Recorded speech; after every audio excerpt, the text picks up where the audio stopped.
Hi guys, now is March 4, 2026, Wednesday. And nandito ako sa labas ng bahay namin, sa outdoor garden namin. Ito ang labas ng bahay namin guys. Ito ang garden namin dito.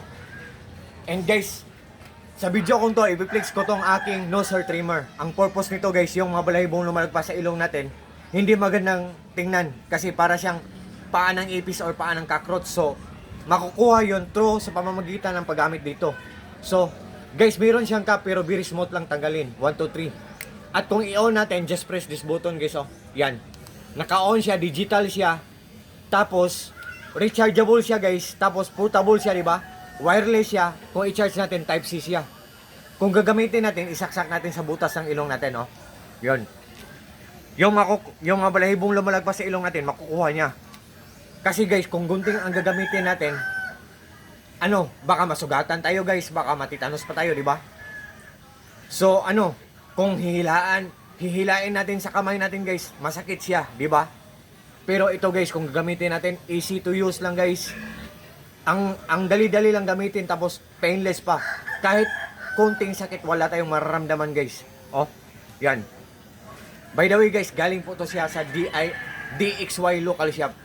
Tapos ang bait ng seller nito, so DXY local shop, sa shop niyo po, more clients to come, more customers to come, more blessings to come, more sales to come. Kasi guys, ang ganda ng mga products nila guys, legit talaga, genuine, authentic, original talaga. Hindi talaga tayo mabubudol, tapos ang mura-mura lang, or just only in low price lang. So solid na solid, so very worth it. What you see is what you get, nothing more, nothing less. Walang labis, walang kulang po. Digital pa siya na for now guys, 84% pa siya. Kasi by the way guys, kung i-charge natin to siya, mafu-full siya within 30 minutes.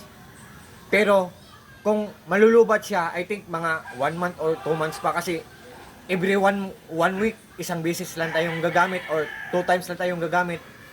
Ang tagal talagang malubat ito. Grabe. Tapos ang mura-mura lang. Sa mga interesado dyan, guys, may tips ako sa inyo.